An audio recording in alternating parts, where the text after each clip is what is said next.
하나님을 안다고 하지만은 그러나 하나님을 모르고 살아가는 때가 얼마나 많습니까? 우리가 그저 알고 있는 하나님 많은 설교를 듣고 알고 있지만은 그 말씀대로 또 살아가지도 못하잖아요. 하나님에 대하여 잘 모르고 진정한 하나님의 뜻이 무엇인가 듣고도 모르고 그저 내 고집대로 살아가는 게 많은 사람들의 이 땅에 성도의 생애인 것 같습니다. 때로는 안타깝기도 하고요. 제가 처음 주님을 만났을 때였어요. 그런데 제 멘토가 이렇게 얘기하더군요. 지금서부터 금식을 해야 되는데 40일간을 할지 한 달을 할지 21일간을 할지 같이 다 해줄 거다.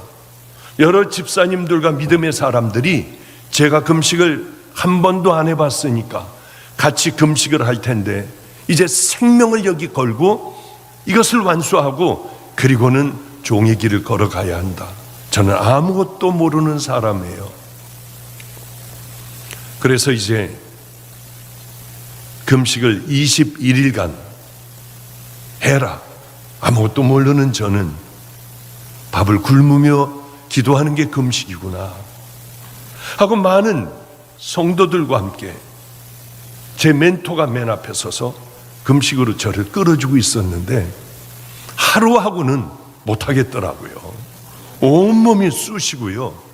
어쩌면 한 끼를 하루를 이틀을 안 먹었는데 몸이 그렇게 쑤시는지 그래서 그랬습니다. 난 이건 죽어도 못하겠다. 기도도 안 되고 누워서 그냥 시간 가기만을 바라는데 이걸 구태여 할 필요가 있느냐. 해야 된다는 거예요. 반드시 이걸 거쳐나가야 해야 한대요. 죽을 것 같지요. 기도도 안 하고 잠자고 있으면은 고통을 잊어버리니까 주로 누워서 잠을 자고 있었습니다. 시간이 나면 기도를 하려고 하면 도무지 몸에 힘이 없어서 아무것도 못 하겠더라고요. 이건 왜 하는 걸까? 그 이유도 모르며 시간이 일주일, 2주일, 이제 한 17, 8일이 지나갔습니다. 이젠 다 와가는데 멍하고 이제는 그렇게 배고픈 것도 모르겠고요. 죽을 것 같이 그것도 잘 모르겠고 내가 아닌 것 같이 그렇게 힘든 시간을 멍하니 보내고 있는데 그날도 이제 마가의 다락방에 의자를 갖다 놓고 힘드니까 앉아가지고 가만히 앉아 혼자 중얼거리며 기도를 하고 있었는데 그 아래 동네에 사는 할머니가 더러워요. 할머니가 잘 씻지도 않은 할머니가 가다가 저를 이렇게 꼬부라진 할머니가 가다가 저를 이렇게 보더니 저한테 막 바쁜 걸음으로 오시더라고요. 그래서 저 할머니가 왜 그러실까? 대뜸 오자마자 제 얼굴을 할머니 마음대로 막 만지는 거예요. 어쩌면 우리 아들하고 이렇게 똑같이 생겼니? 내 아들은 미국에 갔는데 어쩌면 뭐 이렇게 하면서 이 코 좀 보래, 코 좀 보래. 코 잘생긴 건 제가 알죠. 하여튼 어쨌든 간에 할머니는 막 만지며 아들은 미국에서 교수래요. 내 며느리도 학교에서 만났는데 교수래요. 대학 교수래요. 전 속으로 야 이놈들아 너희들이 백날 교수면 뭐해? 어머니를 거지 바로 직전까지 몰고 간 너희들은 참 악하다. 할머니가 갑자기 불쌍해지더라고요. 그래서 얼굴을 이렇게 다 대드렸어요. 마음대로 주물럭거리라고요. 여기저기 귀도 땡겼다가 뭐 코도 보고 입술도 뭐 아들하고 똑같고 뭐 이렇게 하고 있다가 갑자기 치마를 들치더니요. 이 안에서 왜 거기다가 떡을 넣어놨는지 모르겠는데 거기 치마 이 속으로 쑥 하더니 여기서 뭘 꺼내는데 보니까 떡을 거기다 집어넣어 놨어요. 떡을 먹으래요. 전 할머니가 너무 불쌍하더라고요. 무슨 떡을 먹고 싶었겠습니까? 근데 콩으로 된 거 그거 눅눅한 거 거기 들어갔다 나온 거 그거를 이렇게 고무를 찍어가지고 하래요. 저는 몰랐어요. 제가 그걸 먹고 있다고 하는 생각도 몰랐어요. 할머니가 불쌍해서 했더니 넣어줘서 하나를 먹었어요. 또 하나를 찍어 넣어주는데 뒤에서 호통 소리가 들렸어요. 뭐 하는 짓이야? 제 멘토였습니다. 얼마나 무서운 분인지 몰라요. 지금 뭐 하는 거니? 떡을 먹고 있다고. 왜 먹냐요? 할머니가 줘서 먹고 있다고. 화가 잔뜩 나가지고, 당신 때문에 얼마나 많은 사람들이 금식을 하며 이제 여기까지 왔는데 밥은 뒤에서 며칠이나 얼마나 먹었냐요? 나 이거 지금 처음이라고. 거짓말하지 말아라. 천연덕스럽게 이렇게 떡을 먹으며 밥을 안 먹었다고? 얼마나 혼이 났는지 몰라요. 할머니는 떡을 가지고 휙 도망가 버렸고 저 혼자만 떡을 씹고 있는 거예요. 그러니 얼마나 화가 났겠습니까? 이제 다 끝나고 끝장나 버렸대요. 저에게 존댓말을 썼어요. 그러던 분이 네가 종의 길을 가? 개가 웃겠다 하더라고요. 나는 안 돼. 나는 세상에서 너무 더러운 죄 가운데 있었잖아. 그리고 마가의 다락방 그 뒤쪽 방은 커튼이 쳐져 있었는데요, 신발을 벗고 들어가서 문을 닫으면 깜깜해요. 아무것도 안 보여요. 왜? 막혀 있고 저 뒤쪽에 조그만 요만한 창 같은 거 하나가 있는데 검은 커튼으로 이렇게 다 쳐져 있었으니까 아무것도 안 보여요. 그런데 거기에는 작은 화장실이 하나 있고 또 예수님이 양을 안고 지팡이를 짚고 계신 많은 양떼들과 함께 계신 그 그림이 있는 작은 밥상이 하나가 있었습니다. 그 위에다가 제가 성경책을 올려놓고 평상시에 즐겨 읽던 책들을 그 옆에다가 놔뒀어요. 깜깜해요. 하나님, 저 같은 거 버리세요. 저 같은 거 이것도 제대로 못하는 저를 왜 쓰세요? 저는 우리 멘토에게 이렇게 앞장서 하나님과 가까이 달려가는 저 멘토에게 개도 웃겠다고 했어요. 저는 이 길 안 갈게요. 자격이 안 되잖아요. 아무리 할래도 음란은 그대로 여기에 있고요, 탐욕도 그대로 있고요. 저 이 길 못 갈 것 같아요. 그런데 그때였어요. 갑자기 이렇게 환해지진 않았지만 어스름한 빛이 있는 거예요. 그 봤더니 성경이 보이더라고요. 글자가 겨우 보여요. 깜짝 놀라 기도하다 말다가 오른쪽을 봤더니 제가 읽던 책들의 제목을 읽을 수 있었어요. 뭐야 이거? 주님 아니셔? 주님은 환한 빛으로 오실 텐데 겨우 읽을 수 있는 그 빛이요. 그래서 얼른 무릎을 꿇고 하나님 용서해 주세요. 그런데 갑자기 벽돌이 있는데 그게 금벽돌이더라고요.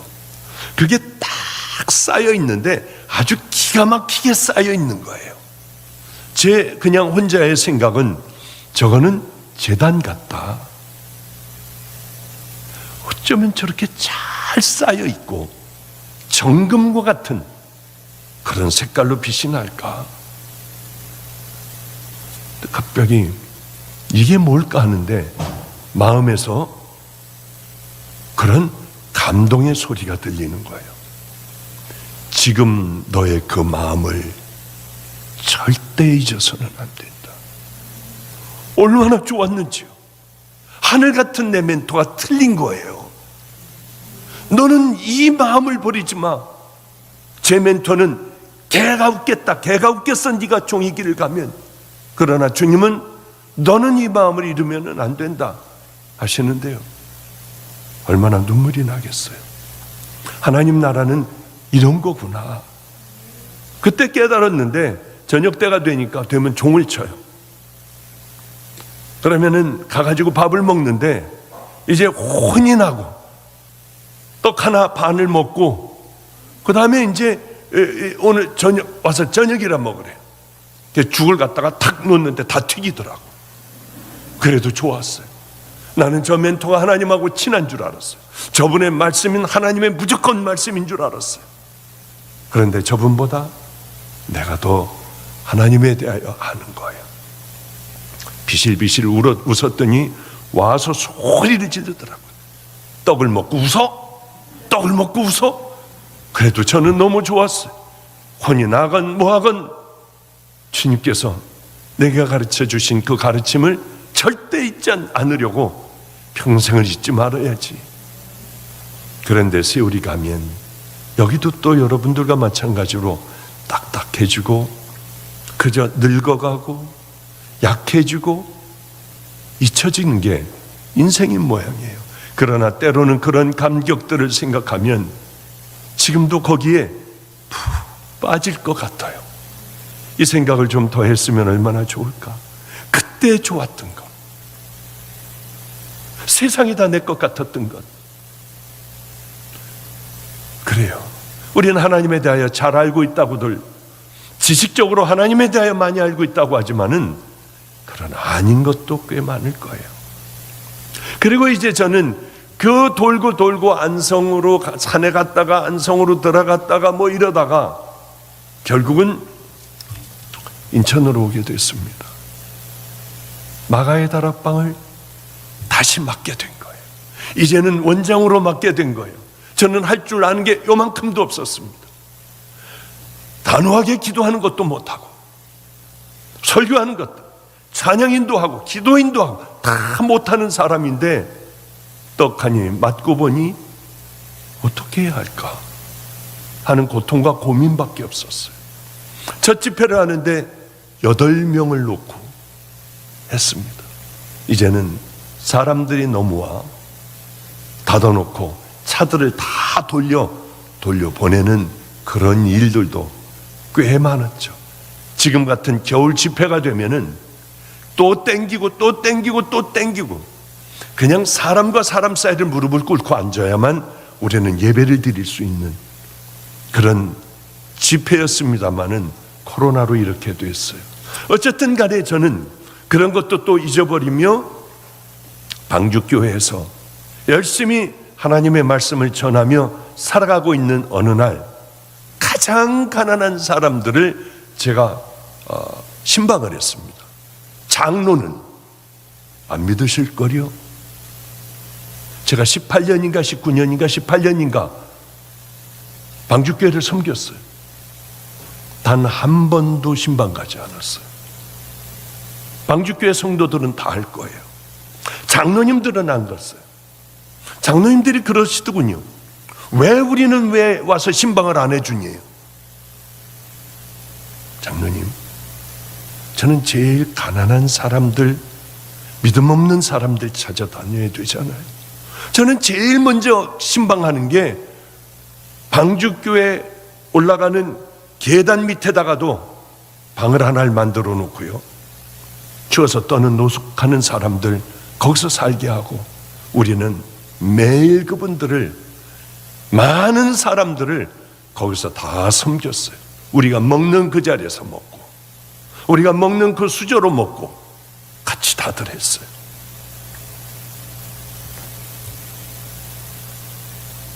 장로님, 제가 장로님 댁에 신방 간다고 하면 오지 마세요. 가난한 사람들이 얼마나 많아요. 고난당한 사람들이 얼마나 많아요. 다 하시고 남는 게 있으면 우리 신방을 해주신다면은 고맙겠습니다. 이러면 당신들은 교회의 기둥이 될 수 있고 하나님께서 가장 귀하게 여기시는 믿음의 용사들이 될 수 있다. 그렇지 않으면 당신들은 무늬만 장로이고 아무것도 아닌 것이다. 장로가 되면 이제서부터 화장실 청소를 해라. 깨끗하게 화장실 청소를 해라. 그리고 저는 가난한 사람들을 찾아다니며 열심히 신방을 하는데 가장 어려운 사람부터 먼저 했습니다. 그런데 어느 집을 갔는데 어머니는 장님이에요. 아들은 왜소하고 키가 작은데 어머님을 늘 모시고 나와요. 이분네 신방을 하게 됐는데 이렇게 가난한 집도 요즘 세상에 있을 수가 있을까 하는 생각을 했습니다. 너무 가난한 거예요. 저는 하나님을 만나고 난 다음에 친구, 골프니 밤낮 붙들고 살던 것들을 다 놔버렸는데 그 중에 하나는 커피 없으면 못 살았어요. 주님 만나고 커피 한 번도 안 마셨어요. 그런데 그 집, 겨들어가는 집으로 들어갔는데 아들이 그 얘기를 하더라고요. 목사님, 우린 목사님에게 드릴 생수도 없습니다. 정말 가슴을 제가 쳤어요. 드릴 게 하나 있는데 우리 어머니가 커피를 너무 좋아하셔서 커피는 드릴 수 있습니다. 저는 그때 그럴 때 되면 하나님과의 이것도 생각나지도 않는지 왜 그런지 모르겠어요. 저 커피 엄청 좋아해요. 그래가지고 커피를 따라줘서 맛을 제가 음미를 할까봐 시켰습니다. 다 시키고 한 번에 확 마시고 하고 그냥 침까지 다 넘겨버렸어요. 그리고 이제 예배를 드리려고 하니까 엄청 좋아하시네요. 목사님 커피를 잠깐 한 잔을 더 드리겠대요. 또 한 잔을 타주더라고요. 그 커피를 다 마셨어요. 그날 아마 예배 드리고도 또 마시고, 그리고 얼른 물로 나와서 물로 얼른 입을 헹군 적이 있습니다. 가만있어, 내가 또 마셨네. 주님, 저는 그날 밤에요, 꽤 오랜 세월이 흐른 그런 시간이었죠. 이제 제가 인천까지 또 이제 번듯한 교회까지 왔으니까 그날도 엎드려서 그저 가슴만 쳤어요. 나 왜 그렇게 안 돼요, 하나님? 하려고 해도 왜 이러는지 몰라요 하는데, 예전과 똑같은, 그래, 그 옛날에 하나님 만나고 얼마 되지 않았을 때에 어쩌면 그 탄과 똑같은 것들이 보이는지요. 지금의 내 마음을 잃지 말거라, 동일한 그런 말씀이셨어요. 우리는 그러니까 여기서 너 금식을 했냐 안 했냐, 며칠째 너는 먹었느냐, 너는 교회를 몇 번을 1년에 몇 번을 빠졌느냐, 너는 약속한 걸 마셨느냐 안 마셨느냐. 하나님께 중요한 것은 이게 아니라는 것을, 저는 그때 개인적인 거니까 여러분 다 이걸 믿지 마세요. 이건 제 개인적인 거예요. 주관적인 것을 객관화시킬 수는 없는 거예요. 그냥 저는 분명하게 그렇게 믿어요. 아, 그렇구나. 하나님께서는 우리들의 깊은 마음을 보시는 거지, 너 먹었니 안 먹었니, 너 갔다 왔니 안 갔다 왔니, 너 몇 모금이니, 이런 건 하나님에게는 의미가 없겠구나 하는 생각을 했습니다. 이 땅의 박수, 이 땅의 영광들은 아무것도 아니더라고요. 많은 그런 대단한 사람들이 죽어가는 것을 많이 봤어요. 아무것도 아니더라고요. 아버님에게 늘 여쭤보면 아버님은 이런 얘기를 하세요. 너 똑띠기 들어야 해. 가방 들어주는 놈들 믿지 마. 너 교회 부임해 갈 때 너를 부축해 주는 놈들 믿지 마. 너에게 밥 사주고 너와 아주 가까이 하는 그 자들을 조심하면 돼. 늘 그 얘기를 저에게 해주셨어요. 사람들이 박수 치는 거 절대로 믿지도 마라. 너는 주님 바라봐. 개가 짖어도 기차는 달려가잖아. 편지를 제게 그렇게 써주시고, 사람들을 의지하거나 사람들을 믿었다가는 다 배신당하니 꼭 네 마음은 주님만 바라보라고 늘 그 얘기를 말씀을 많이 하셨어요. 저에게도 영광스러운 그런 박수 받을 때가 왜 없겠었습니까? 감격하고 감동의 순간들이 제게 왜 없었겠어요? 그러나 이렇게 교회에서 박수 쳐줄 때마다 괴로워 저는 얼른 아마 보셨을 거예요. 전부 고개를 숙여버리고 모든 영광은 이 십자가로 가게 해주세요. 그리고 얼른 고개를 푹 그냥 허리까지 숙여버려요. 하나님, 모든 영광은 이 십자가로 가게 해주시고 저는 그저 용서받은 죄인, 그저 그걸로 남아있게 해주세요 하고 잠깐이라도 그렇게 기도를 합니다. 가장 큰 박수와 이 아름다운 영광들은 주님 앞에 딱 갈 때에 받는 게 그게 가장 아름다운 것 아닐까요? 그게 제일 지혜로운 것 아닐까요? 많은 박수들은 다 썩어질 것들 아니에요. 제가 조금만 잘못하든지 마음에 상처를 주기만 하면은 단번에 입에 거품을 물고 그 무서운 눈빛이요. 저는 아직도 여기에 많은 그런 일들이 여기에 있어요. 오늘은 가장 부러운 사람 중에 하나인 스데반의 얘기입니다. 스데반이 딱 천국을 막 들어가게 됐어요. 말하되 보라, 하늘이 열리고 인자가 하나님 우편에 서신 것을 보노라 한데, 이제 막 죽어가는 그 순간에 인자 되신 그 예수님께서 하나님 우편에서 벌떡 일어나셔서 스데반을 환영하고 계신 거예요. 얼마나 좋을까 세상에.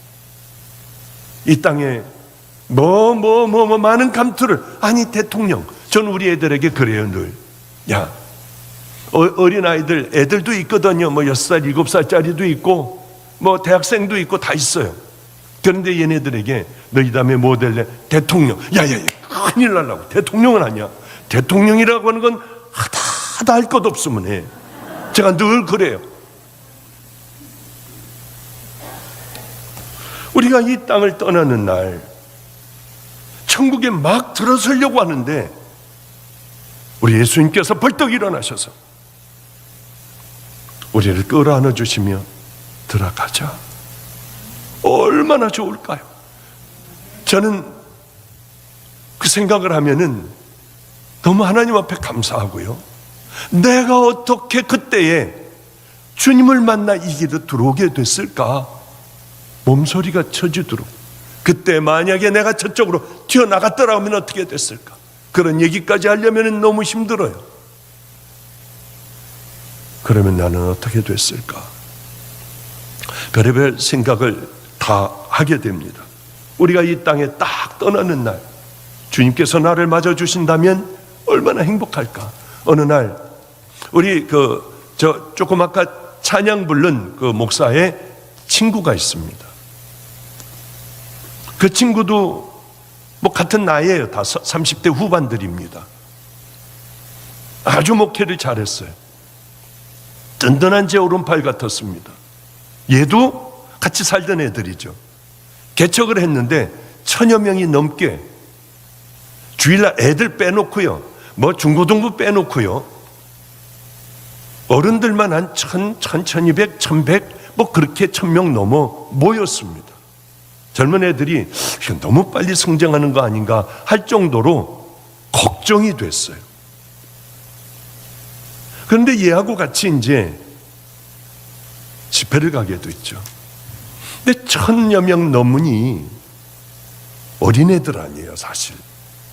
이 어린애들이 사람들에게 목사님 1000여 명 되는 사람들이 목사님 하니 잘못하면 벌어질 것 같더라고요. 참 고민을 많이 하고 기도를 많이 했습니다. 얘네들을 위해서요. 그런데 어느 날 하나님, 얘를 딴 길로 인도해 주세요. 다른 길로, 고난의 길로 인도 좀 해주세요. 그 기도를 하는데 케냐 나이로비 한인교회, 걔가 김성준 목사가 여기 교회를 딱 다 버리고 그 교회로 갈 때, 작년인가요? 몇 명이었느냐 하면 나이로비 한인교회가 30여 명이었어요. 너 아프리카로 갈래? 애들이 다 요만해요. 절망해요. 목사님 가라 하시면 갑니다. 가라. 가서 그 바닥에서 한번 기어봐라. 거기를 한번 불같이 이렇게 세워봐. 다 사표냈습니다. 절대로 안 가려고 할 거 아닙니까? 여긴 있으면은 대형교회로 나가는 건 불보듯 뻔한 것 아니겠어요?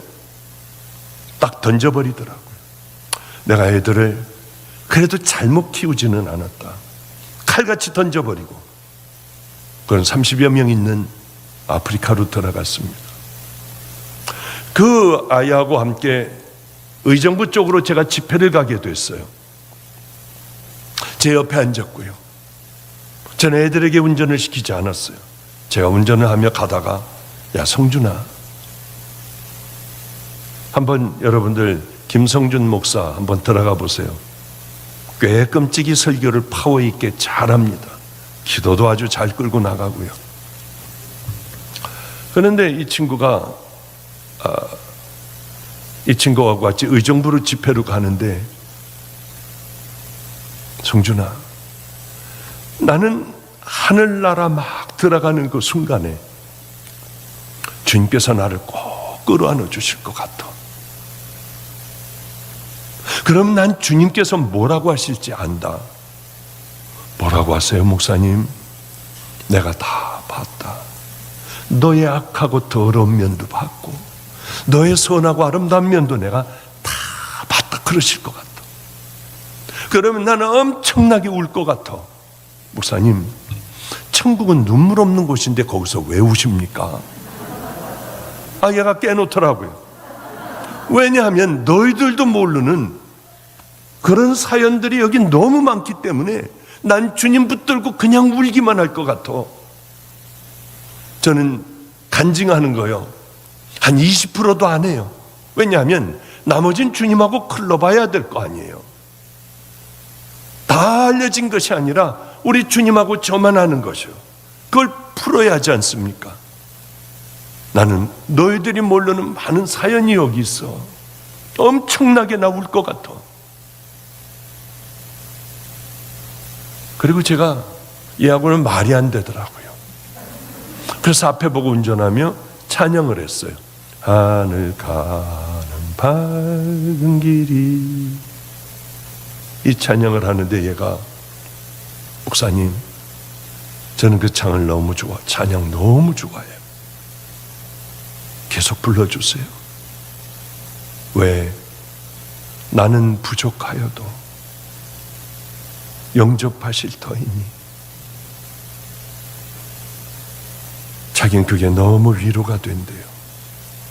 그러면 정말 우리들이 그 대화 안에서는요, 봉고차 안에서는 정말 천국 주님 앞에 가 있는 것 같은 착각이 들 정도로 깊이 빠졌던 기억이 있습니다. 그래요. 어떻게 하면 우리가 천국에서 주님께서 우리를 끌어안아 주실까? 이렇게 예배만 보고 나면, 그리고 내가 하고 싶은 대로 하고 살면 하나님은 우리를 끌어안아 주실까? 어제도 그 설교했지 않습니까? 물론 하다가 그저 들어가다가 말았지만은 고넬료예요.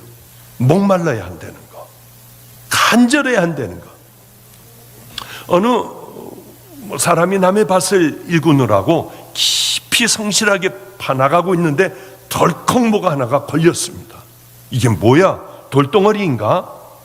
파봤더니 엄청난 보물 상자가 그 안에 묻혀 있는 거예요. 이 사람은 가슴이 두근거렸습니다. 이걸 가져가면 도둑놈이 돼요. 이 밭을 사야만 합니다. 이 농부에게는 어떤 생각이 들었을까요? 주인에게 먼저 달려갔을 것 같아요. 성경에는 없지만은. 이거 얼마를 구하면은 이걸 저에게 팔 수 있습니까? 네가 그런 돈이 어디가 있어? 아니, 얼마면 되나요? 저는 돈이 없으니 가장 작은 금액만 좀 받아주신다면은 어떻게든 한번 구해볼게요. 산비탈에 쓸데없는 밭이니 그저 이건 이만큼만 내고 가져가. 너 그 돈이나 있냐? 없어요. 이 농부는 어떤 마음이었을까요? 잠이나 제대로 잘까요? 애간장이 탔을 거예요.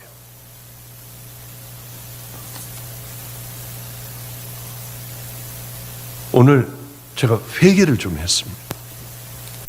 하루 종일 아무것도 안 먹었어요. 어떻게 그렇게 지내다 보니까 아무것도 못 먹고 바나나를 먹게 됐어요. 그리고 여기 오다가 중국집을 들어가게 됐습니다. 뭔 중국집이 그렇게 비싼지요. 방으로 들어가서 이제 운전하는 그 목사하고 그 아내하고 셋이 가서 밥을 먹었는데, 뭐 어제 저녁도 안 먹고 뭐 오늘 하루 종일 안 먹고 오늘 저녁을 좀 먹는데 탁 입에 들어가는데요, 엄청 맛있더라고요. 그래서 정말 많이 먹었어요. 배가 터지도록 짬뽕에다가 새우에다가 닭 튀겨놓은 거에다가 이걸 다 먹었어요. 세상에 얼마나 맛있는지. 그러다가 하나님에 대하여 내가 이렇게 배가 고파야 하는데, 나는 정말 하나님에 대하여 이렇게 체면이고 뭐고 없이 허겁지겁 내가 이렇게 하나님에 대하여 먹을 정도로 나는 이 아무것도 아닌 이 음식물, 썩어질 것들인데 하나님에 대하여는 나는 이런 목마름을 가지고 있나, 배고픔을 가지고 있나. 주님 죄송해요. 늘 그 생각을 가지고 살아볼게요. 오늘 조금 전에 여기 바로 오기 전에 그런 회개를 했어요. 아마 잘은 모르지만은 이 사람이 무슨 누구에게 돈을 어떻게 꿀 수 있겠습니까? 제 생각에는 부인하고 애들하고 가서 깨끗하게 다 씻겨놓고요, 제일 좋은 옷을 입혔을 것 같아요. 그리고 데리고 줄줄이 데리고 전당포로 갔을 것 같습니다. 나 이만큼만 돈만 달라. 그리고 이거 다 잡아놓는다. 내가 만약에 오늘 가져오지 못하면은 다 그냥 종으로 다 팔아버려라. 아마 그랬을 것 같아요. 뭐 돈이 뭐 있어야죠. 저 미친 아버지네, 미친 남편이네. 그러나 이 아버지는 분명하게 조금만 있으면은 전혀 달라질 그 일, 목말라 어쩔 줄 몰랐어요. 그 돈을 가지고 달려가는 주인에게 달려가고, 또 자 이제 이것은 네 거라는 문서를 주고받았을 때에 이 농부의 마음은 어땠을까? 하늘을 나는 것 같았을 거예요. 아무도 모르게 소도 한 마리 사고요, 말도 한 마리 사고 얼른 아내하고 다 끌어다가 놓고, 그리고는 밤에 보물을 집으로 가져왔을 거예요. 이거 봐 여보, 이것 봐, 우리는 이제 살았어.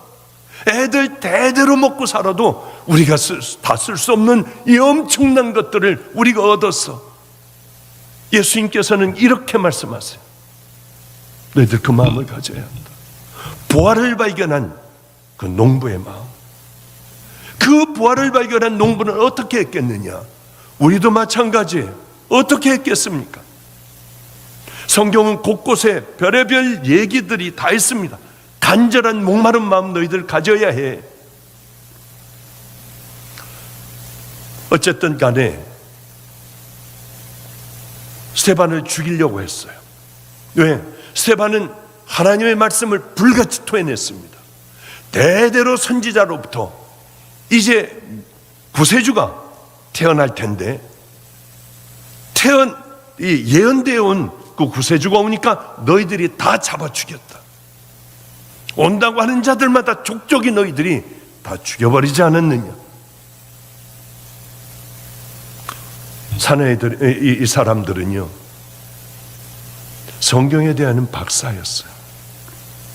지식적으로는 대단한 사람이에요. 모든 성경을 다 줄줄줄줄이 외웠어요. 뭐 하나 나오면 벌써 거기에 대한 것 줄줄이 다 얘기할 수 있는 사람들 아니에요. 산헤드린 공회원들이기 때문에. 이 사람들이 돌로 쳤습니다. 왜 쳤느냐면 성경에는 마음에 찔렸다고 했어요. 마음에 탁 꽂힌 거예요. 저거는 남의 얘기가 아니라, 우리 선조의 얘기가 아니라 저건 내 얘기야. 남하고 상관없다고 하는 얘기가 아니에요. 저건 내 얘기라고 생각했어요. 그 다음에 우리 어떻게 해야 됩니까? 저건 내 얘기야. 많은 사람들이요, 내 얘기하면 불같이 화가 나 견딜 수 없는 사람들이 있는 거예요. 어떻게 이렇게 할 수가 있을까? 성경은 다음에 찔렸다 하더라도 다음에 어떤 반응을 하느냐, 이게 굉장히 중요해요. 저희가 이 말을 듣고 마음에 찔려 저를 향하여 이를 갈거늘. 그래요. 그런데 마음에 찔렸을 뿐만 아니라 이를 갈았습니다. 성경은 그 다음에 뭐라고 얘기하느냐면 저들이 귀를 다 막아버렸다고 했어요. 끝난 거예요. 아무리 말해봐도 소용없어요. 그때서부터는 별의별 설득을 다 해도 이단들과 똑같은 거예요. 아무리 그게 아니라고 얘기를 해도 영적인 건지 듣지를 않아요. 왜? 귀를 막아버렸으니까. 이 사람들은 귀를 막고 이를 갈았어요. 이제 끝나는 거예요. 제가 한번 이런 간증을 해도 되는지 모르겠지만은 한 번은 초교파 전체가 다 모이는 그런 집회에 갔습니다.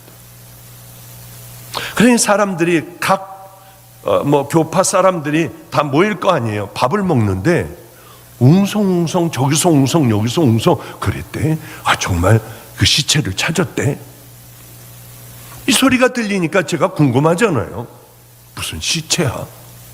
교회에서 무슨 살인이 났나? 해가지고 목사님 무슨 시체 얘기를 하십니까? 밥 먹는데. 무슨 얘기예요? 얘기해 주는데 기절하는 줄 알았습니다.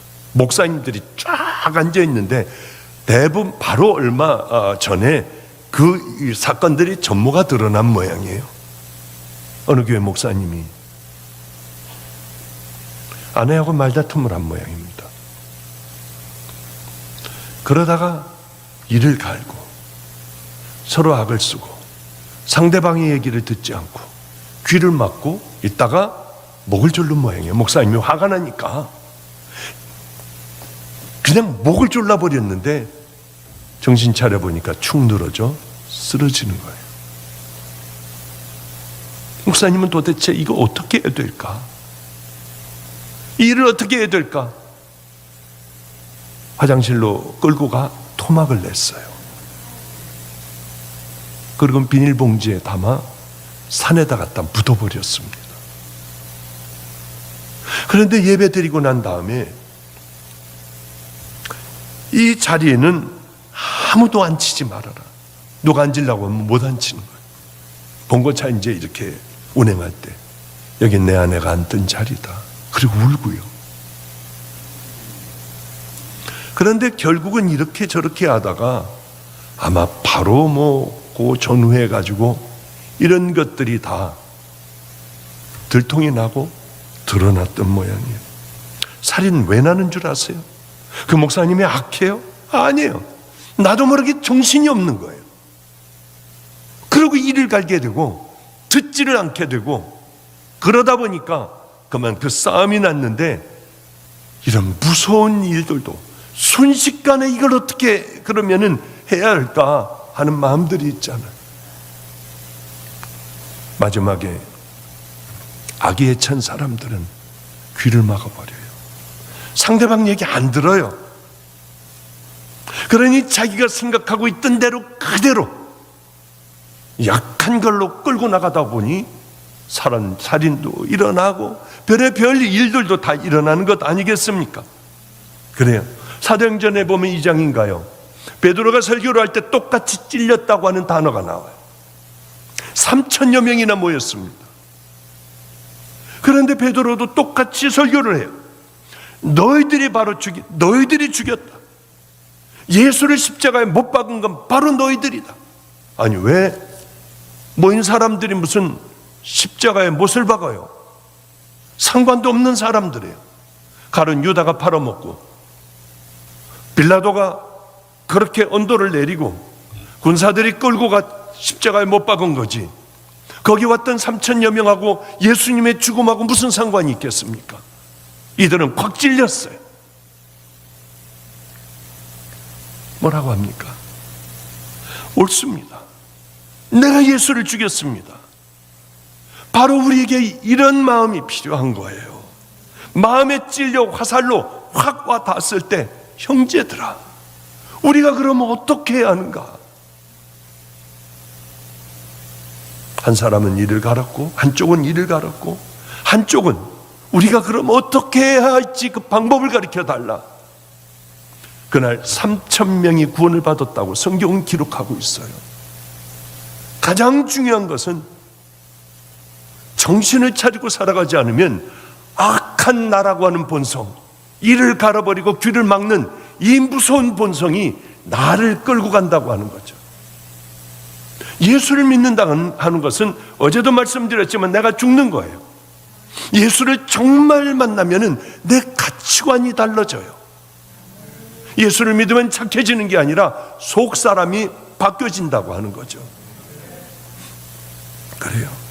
그런데 저는 이 성경을 읽으면 스데반은 평상시에 어떻게 살아왔다, 금방 알겠어요.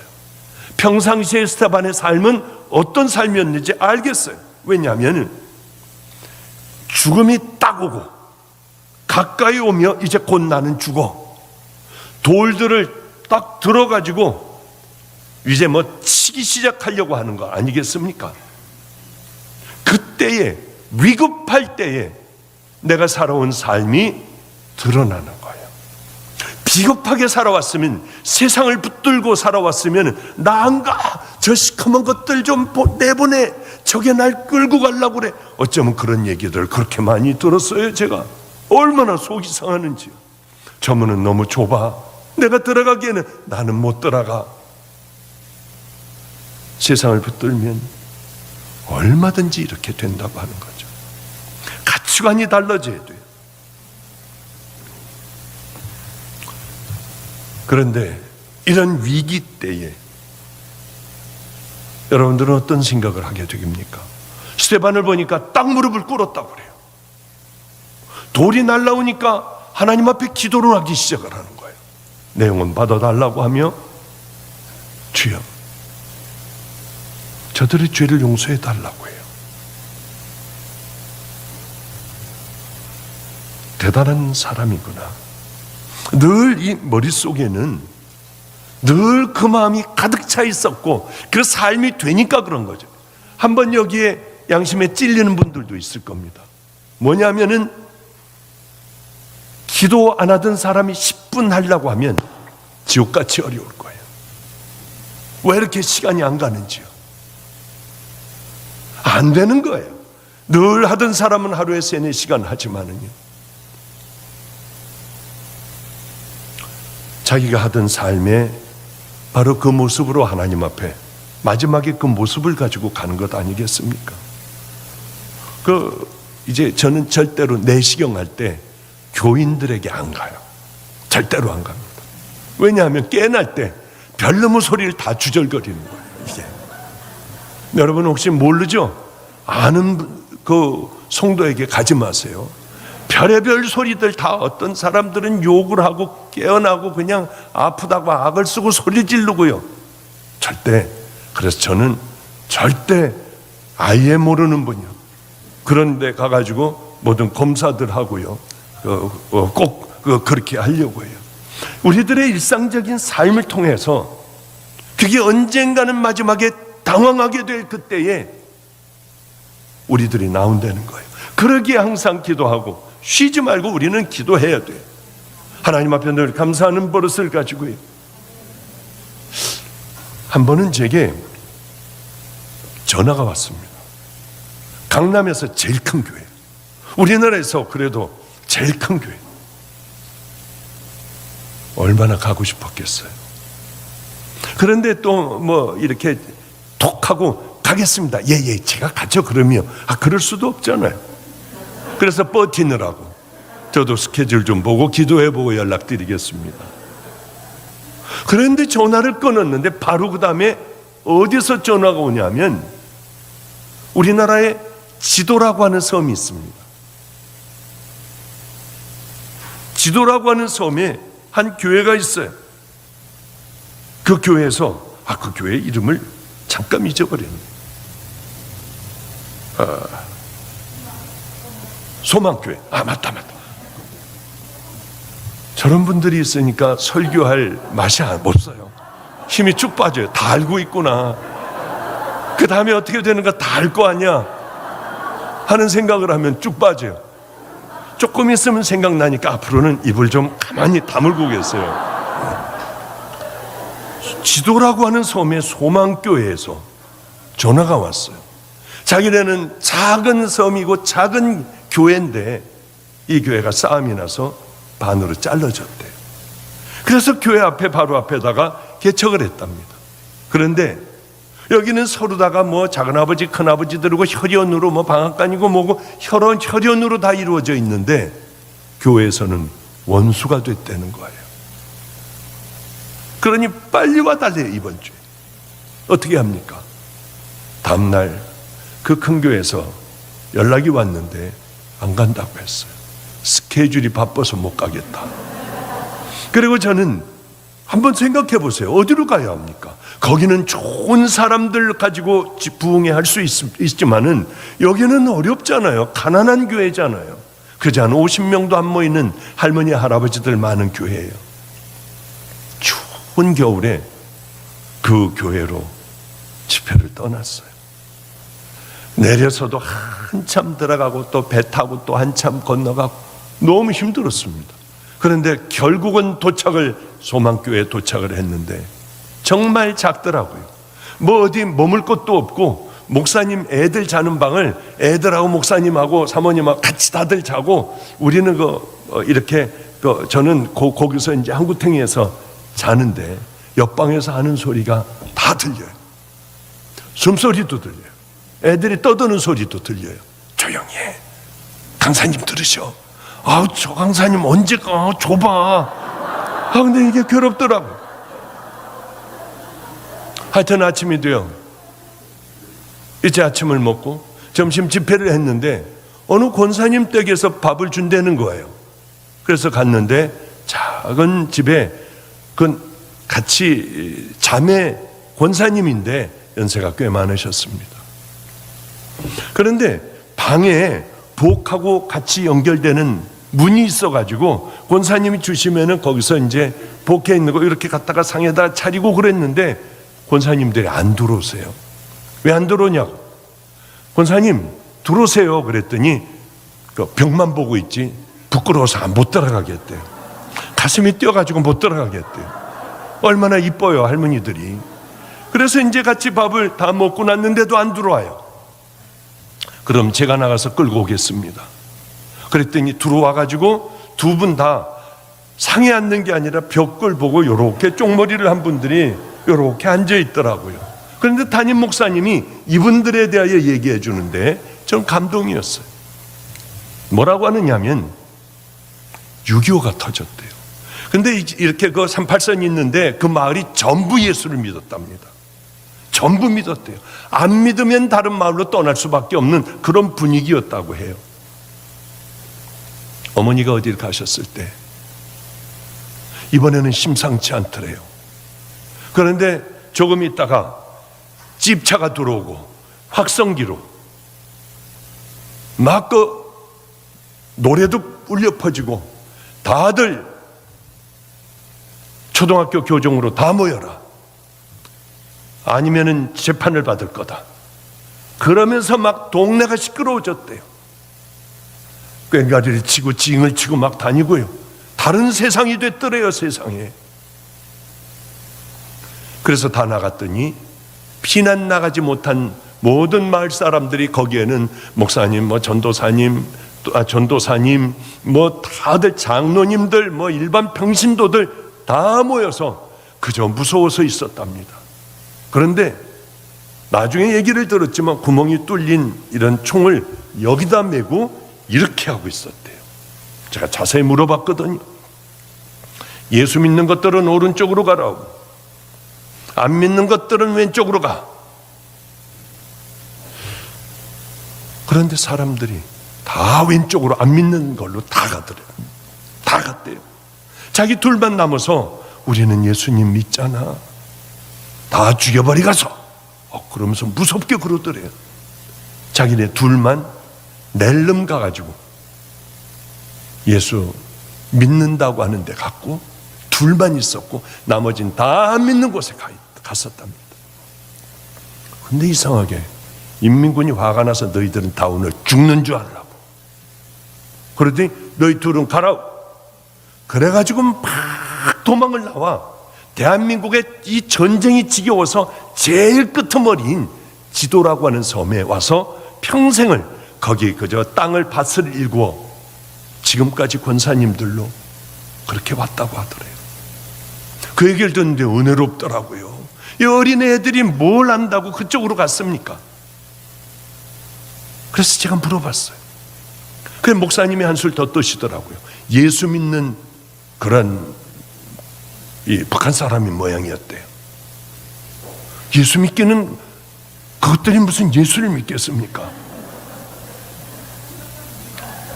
그래서 제가 그랬어요. 어떻게 그때 상황을 자세하게 얘기해 달라.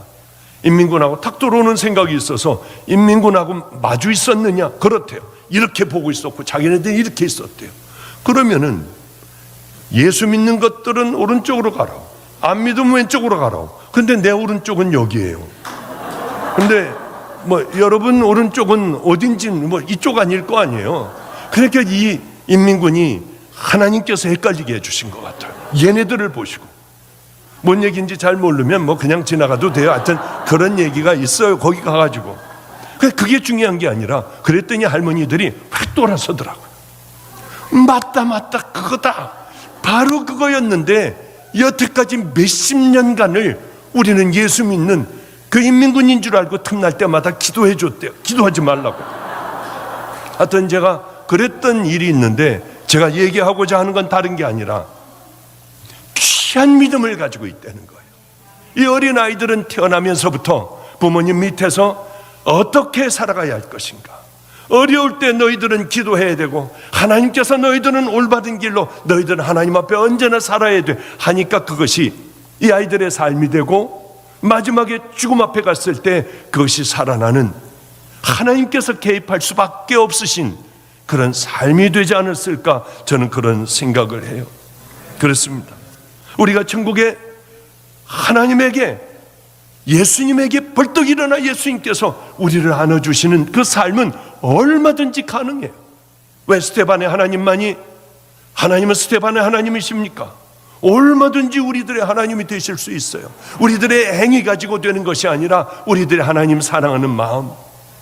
내가 하나님 앞에 죄를 졌으니 십자가 밑으로 가 나 좀 용서해 달라고 하며 이제는 그 죄와 싸우는 그 좁은 길을 걸어가는 것, 그게 가장 아름다운 주님 기뻐하시는 길 아니겠냐고요. 자, 회개하면은 그 회개를 넌 회개했어 안 했어 하는 건 내가 결정합니까?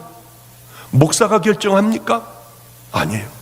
하나님께서 결정하시는 거예요. 우리 예수님께서 너는 했어, 너는 안 했어. 그럼 회개한 걸 뭘 회개했다고 보실까요? 가슴 치고 옷 찢는 것이요? 아니에요. 내가 얼마나 큰 죄인인 줄 알고 그 죄와 싸워나가는 것이에요. 그게 굉장히 중요해요. 그래서 성경은 항상 기뻐하라, 쉬지 말고 기도하라, 범사에 감사하라. 너희들 쉬지 말고 기도해야 돼. 가장 중요한 것은 어려울 때도 범사에 감사해야 돼. 얼마 전에 제가 폭탄을 받다시피 했어요. 어머님께서 갑자기 나는 오늘 크리스마스 예배가 내 인생의 마지막이 될 것 같아. 96세세요. 여기 여자 장로님하고 같은 학교 동창이에요. 96세 된 분이 있죠. 제 이름 또 얼른 잊어버렸네요. 하여튼 그런데 갔다가 이렇게 교회를 이번 크리스마스 예배를 드리고 내려오면서 어떻게 확보가 잘못됐는데 뼈가 96세시니까 다 이렇게 그냥 아마 잘못된 모양입니다. 수술도 할 수 없고 고통스러워하시고 코로나 시대니 어디에 병원 갈 수도 없고요. 겨우 CT도 찍고 뭘 해봤지만은 소망이 없다는 얘기, 이제는 휠체어를 타셔야 한다는 얘기를 듣고 침대도 병원 침대로 갈아야 한다고 하여 참담한 심정으로 그 침대도 갈아놓고 휠체어에 타고 계신 어머니를 밀고 그러며 저 얘기했어요. 미국에서 잠깐 나온 누님은 계속 울고만 있더라고요. 어머니하고 여행 갔던 것, 식당에 가서 맛있는 것을 먹고 다니는 그것, 이제는 우리 아무것도 못하잖아. 저는 눈물이 나서 얼른 방으로 들어와 기도를 했어요. 하나님, 왜 우리 어머니에게 이런 일이 일어날까요? 하는데 저는 설교는 밤낮 그렇게 하고 있지만은 정작 이게 내 사건이 되니 96세 된 어머니라도 너무 괴로운 거예요. 하나님, 얼른 바꿨습니다. 감사해요. 이 오랜 세월을 우리 어머니와 함께 행복하게 살 수 있었던 것 감사드려요. 어머니는 어느 날 이런 얘기를 하시더라고요. 막 불평하고 원망을 하고 이럴 수가 있느냐고 하면서 막 불평하시는 그 성도에게 이 얘기를 하는 거예요.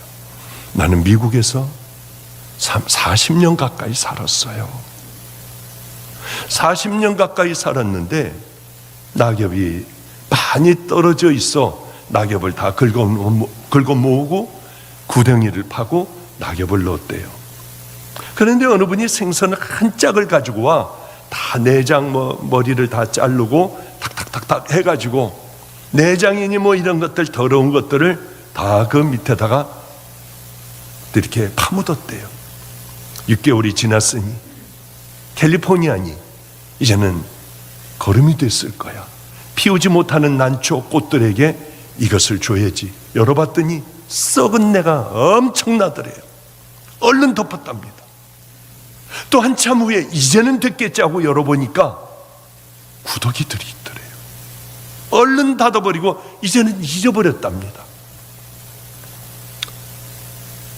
그래, 내가 옛날에 여기다 묻어둔 게 있었지. 파봤더니 새카만 흙이 되었대요. 그래서 10년 동안 꽃을 피우지 못하는 큰 난에다가 샌프란시스코 쪽이니까요. 그 거름을 주고 감나무에다가 오렌지 나무에다가 두니 가지가 부러지듯이 또 10년 만에 꽃이 활짝 피어 지나가던 사람들이 이게 무슨 냄새인가 하다가 냄새를 맡고 사진을 찍고 그리고 돌아가더래요. 자꾸 파보면 안 돼. 그러면 더러운 냄새밖에는 안 나. 미움들은 깊이 묻어놔야 돼.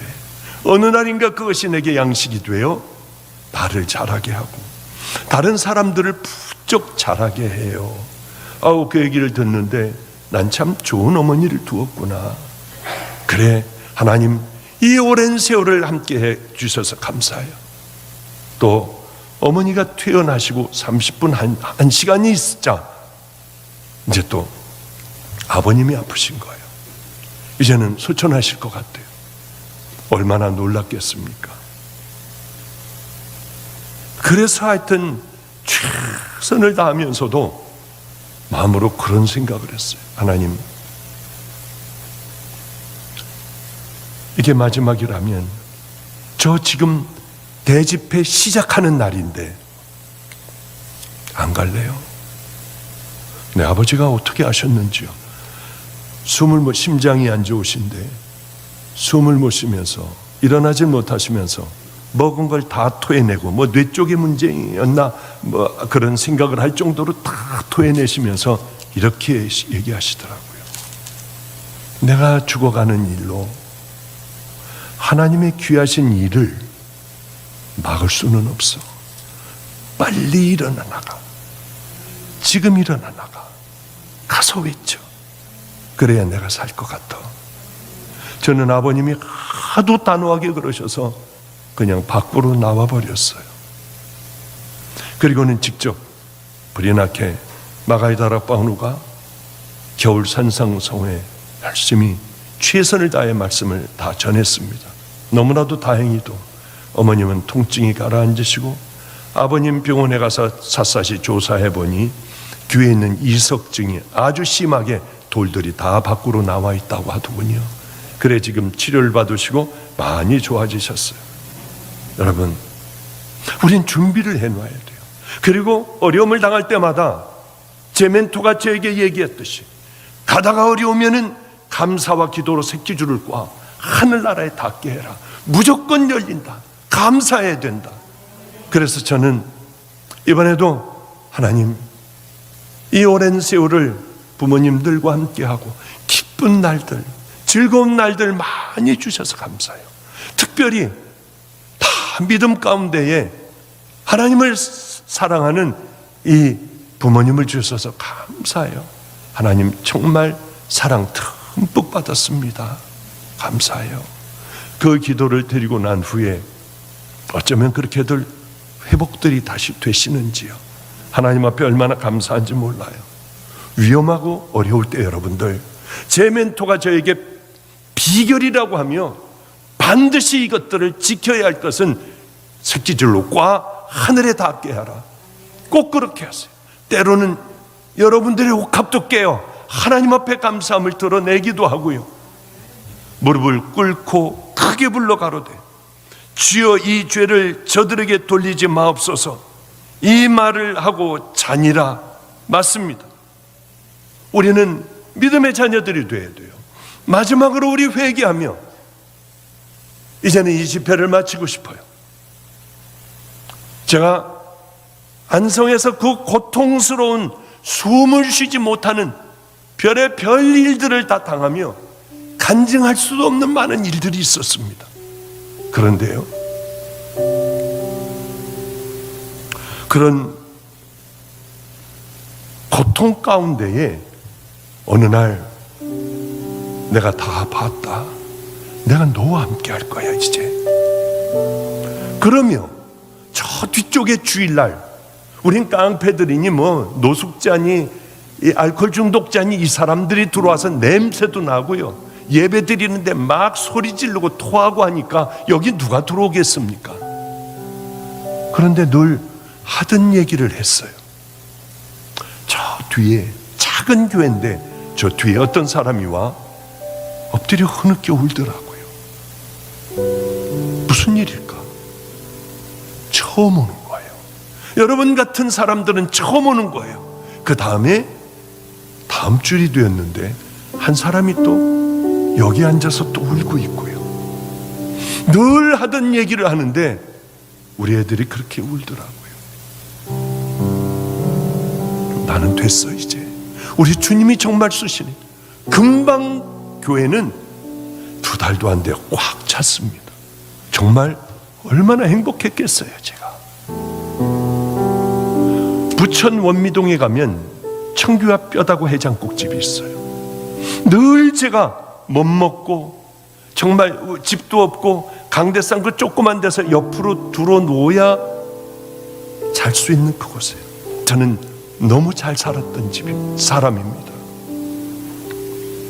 뭐 재벌집 어디 하면 아는 그런 재벌집의 큰 사위였고요.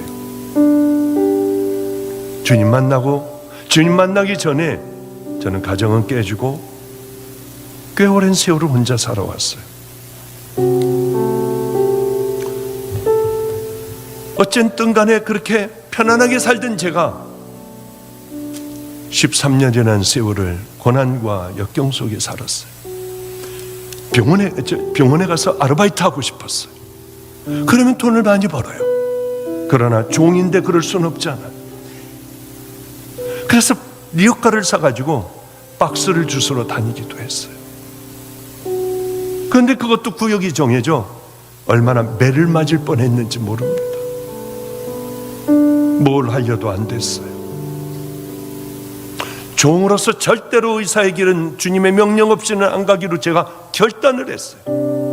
지금까지 주사기 한 번 만져본 적도 없고요. 그렇게 힘든 고난의 시절을 걸어가고 있을 때 천주교 다니는 청규와 부천 원미동의 뼈다구 해장국집 사장님이 밤 10시에 우리 그 가난한 교회 문을 두들기셨어요. 와서 울기만 하시더군요. 주님이 가라고 해서 오셨대요. 내가 여기 며칠 후에 와서 헌금을 하겠답니다. 나는 천주교 사람이지만 주님의 음성을 듣는데요.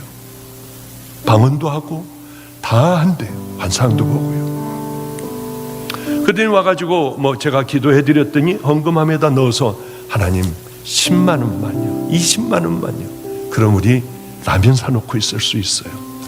빼봤더니 1억이더라고요. 그 옛날에요. 그러더니 조금 후에 다시 또 가지고 오겠다고요. 오늘은 못 갖고 왔대요.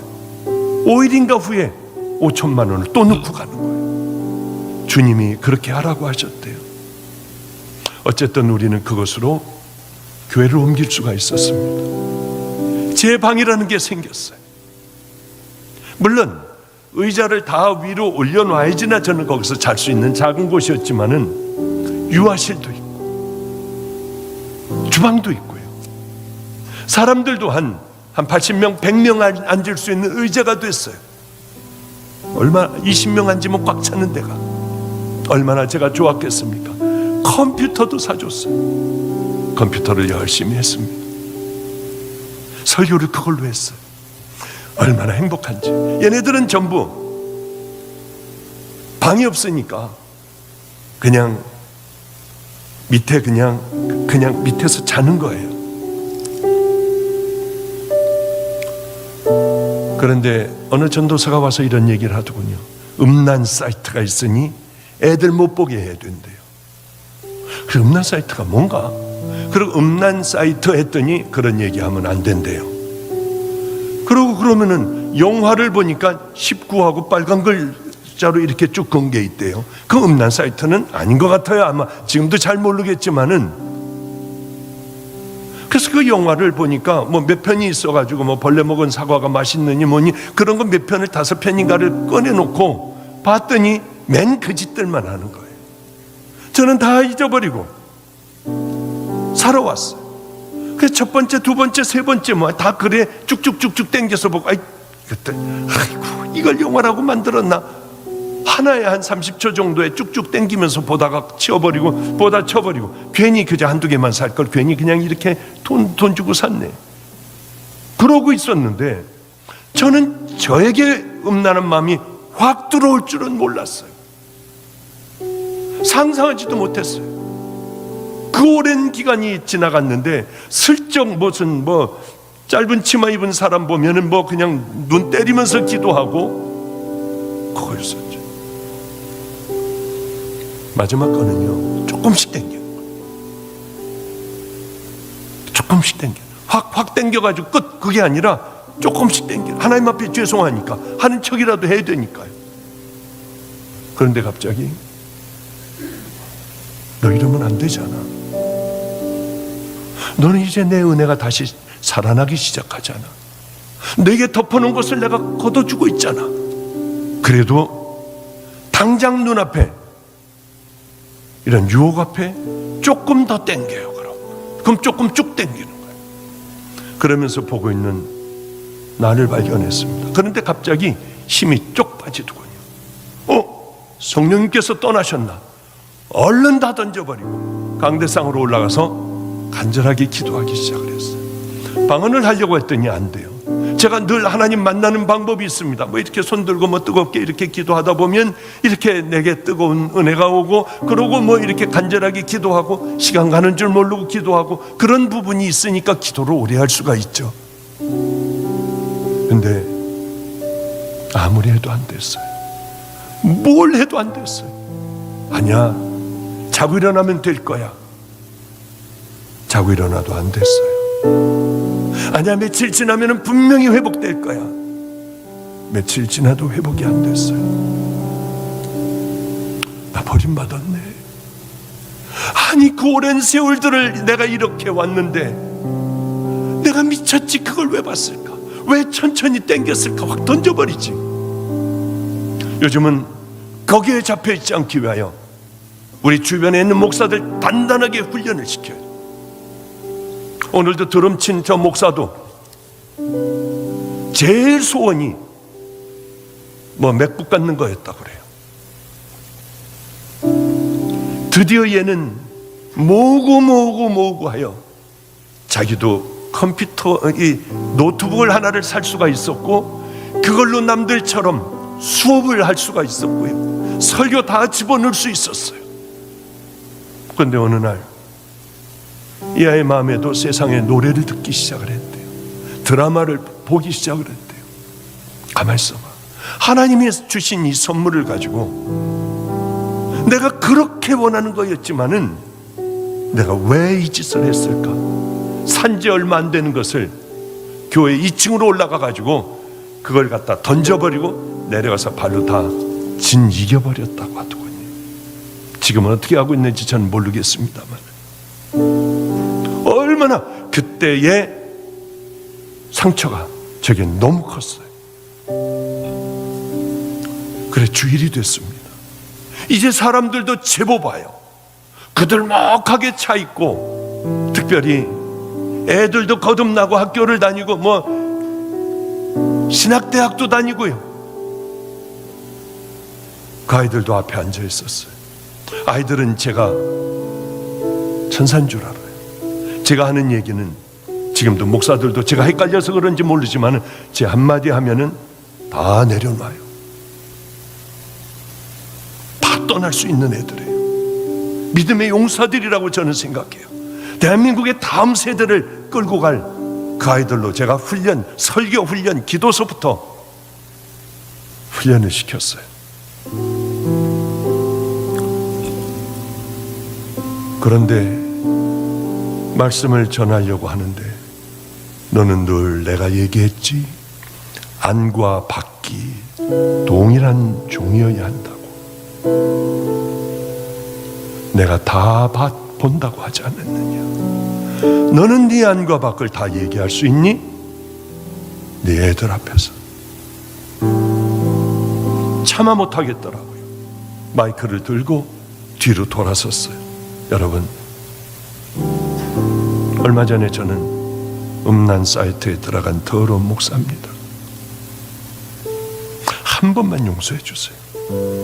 용서해 주지 않는다면 내 스스로 가장 가고 싶었던 나라 네팔에 가 의료 선교를 할 겁니다. 오늘 떠나면서 바로 나가겠습니다. 저를 용서해 주세요. 저를 용서해 주시기 전에 먼저 저를 위해 기도해 주세요. 그리고 쫙 하고 간절히 부르고 그렇게 눈물이 나더라고요. 왜 주님을 밟았을까? 그리고는 늘 하듯이 강대상 위에 있는 제 자리에 가서 두 손을 들고 날 살려달라고 했어요. 날 용서해달라고 했어요. 하나님을 밟은 걸 용서해달라고 간절하게 기도했어요. 그런데요, 그때였습니다. 저 뛰어나가려고 했어요. 도망가려고 했습니다. 왜냐하면 생전 처음 마주보는 불세례였어요. 얼굴이 딘 것 같았습니다.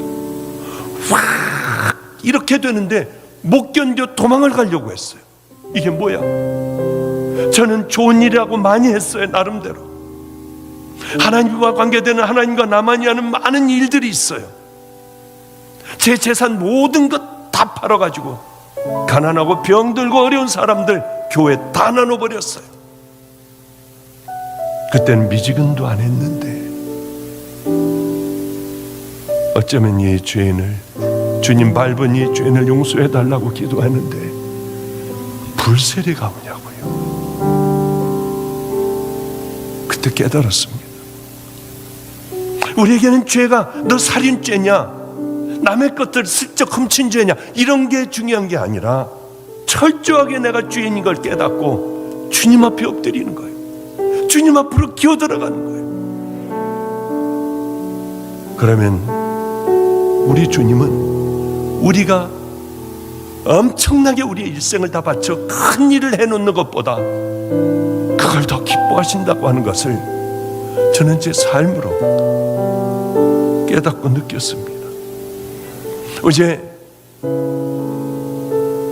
해야 할 일이 무엇일까요?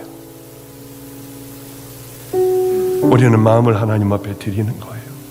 내가 어떻게 하나님 앞에 살아왔는지 깨닫고 그분의 은혜 안으로 들어가는 거예요. 제가 첫 시간에 얘기했지 않습니까? 예수를 위해 살다가 예수를 위해 죽은 사람, 그렇게 써달라. 그거 아니더라고요. 용서받은 죄인, 그래 나는 마저 이거야, 그것도 또 아니더라고요. 벌레집 같은 나를 예수님의 거룩한 손에 의지합니다. 그저 그거면 되지 않을까? 나를 안아주소서, 이 죄인을 안아주소서. 그냥 그런 생각을 했습니다. 이제 벌써 시간이 다 되었군요. 언제 다시 만날지 저는 알지 못하겠습니다. 다시 또 기회가 있을지, 오늘이 여러분들과는 또 마지막이어서 천국에 가 만날는지요. 우리는 꼭 하나님의 것으로 덧입어야 하고 성경의 말씀으로 덧입으며 살아내야지. 그것은 죽은 믿음이야. 그것이 너를 구원하겠느냐?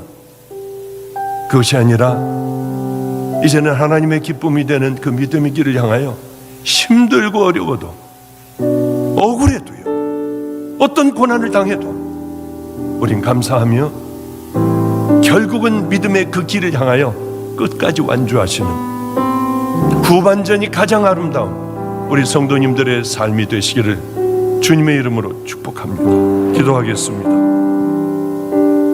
거룩하신 하나님, 최선을 다하지는 못했지만은 주님, 저는 말에는 너무 조랍니다.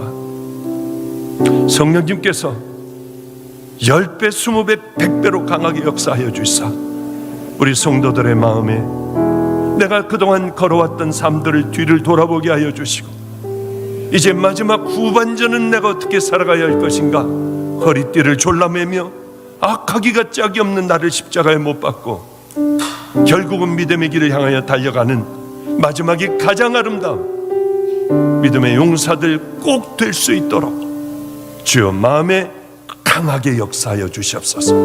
죽는 그날까지, 심호흡을 하며 숨을 헐떡이는 그날까지 주님, 단호하게 결단했던 그 결단이 쉽게 풀어지지 않게 하여 주시고, 주님 품에 안기는 그날까지 승리하는 은혜의 자녀들 다 되게 하여 주시옵소서. 상동교회를 기억하여 주시사 우리 어머니 교회입니다. 아버지여, 이 대한민국의 교회의 어머니입니다. 그 뜻대로 하나님, 가난하고 병든 자들 돌볼 수 있는 아름다운 하나님, 가난한 자들의 휴식처가 되게 하여 주시옵소서. 예수님 이름으로 축복하옵고 기도드렸습니다.